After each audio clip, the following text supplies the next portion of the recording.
रात के 2 बज रहे हैं और ये लोग मौजूद हैं सड़कों पर। जी आप देखें, मनाजिर देखें, ये लोग, मीडिया सारा मौजूद है और अरशद साहब की बॉडी के हवाले से यहाँ पर लेने आए थे। और इतलात ये है कि एयरपोर्ट से बच्चों को पहले दीदार करवाया गया एक अलग कमरे में ले जाकर, और उसके बाद बच्चों को रोकें जी गाड़ी, और उसके बाद बॉडी को शिफ्ट कर लिया गया कायद आजम हॉस्पिटल। और इतलात ये हैं कि कायद आजम हॉस्पिटल के सर्द खाने में बॉडी को रखा जाएगा और उसके बाद बाकायदगी से जब उनका बेटा आ जाएगा तो उसके बाद उन्हें दिखाया जाएगा। मैं आपको मनाजिर दिखाता हूँ। ये तमाम तर फैमिलीज यहाँ पर मौजूद हैं, ये तमाम तर लोग पाकिस्तान के झंडे यहाँ पर लेकर आए हुए हैं अपने हीरो को उनकी बॉडी रिसीव करने के लिए, जिसे मुंतकिल कर दिया गया है। अरशद शरीफ साहब को का दीदार उनके बच्चों को करवाया गया और उसके बाद उन्हें शिफ्ट कर लिया गया। खवातीन की भी एक बड़ी तादाद है। मेन स्ट्रीम मीडिया शायद उस तरह से चीजें ना रिपोर्ट कर रहा हो, लेकिन हकीकत यह है कि रात के इस पहर जब 2 बजने के करीब हैं, एक बड़ी तादाद लोगों की यहाँ पर सड़क के किनारे कतारें बनाकर खड़ी है अपने हीरो के लिए।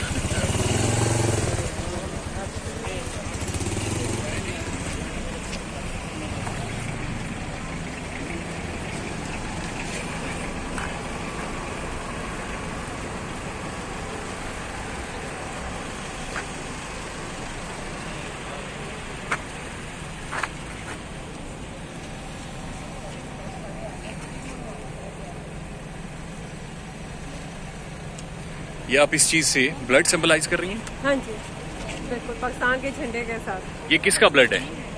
ये हर पाकिस्तानी का। जो सवाल पूछता था उसका जो ब्लड? सवाल पूछता है, जो सच बोलता है, जो आवाज उठाता है, ये उसका खून है, सच्चाई का खून है।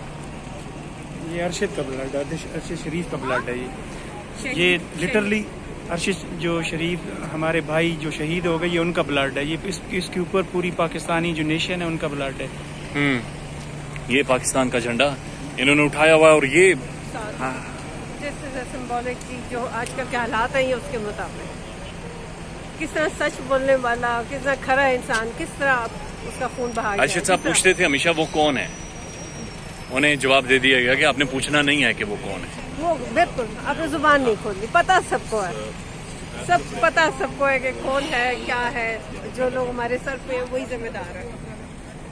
पाकिस्तान का झंडा हमेशा से अपनी छाती पर अरशद साहब लहराते थे, बड़ी शान से लगाते थे। और पाकिस्तान है तो हम सब हैं।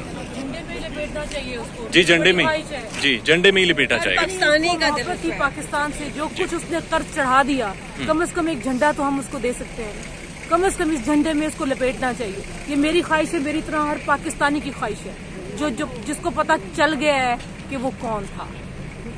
इंशाल्लाह बिल्कुल बिल्कुल उन्हें झंडे में लपेटा जाना चाहिए। पाकिस्तान के बहुत बड़े साफी थे, बहुत मौत इसलिए नहीं होती उनको हम झंडे पे लपेट के कर्ज उतारते हैं। बात यह है कि जो उसने शुरू किया वो कौन था, वो जारी रहना चाहिए। ये क्वेश्चन सब बोले और सब इसका आंसर ढूंढे। सिर्फ अरशद का काम नहीं था कि वो ये काम करे, पूरी कौम का काम, पूरी काम वो हमारी जंग लड़ रहा था ना। हाँ। हमारी जंग लड़ रहा था। हम सबका ये अज़्म करना चाहिए कि उसको दफनाने से पहले उसको जिंदा रखना है। हमने उसका मिशन को जिंदा रखना है। इंशाल्लाह उनका मिशन जरूर जिंदा रहेगा।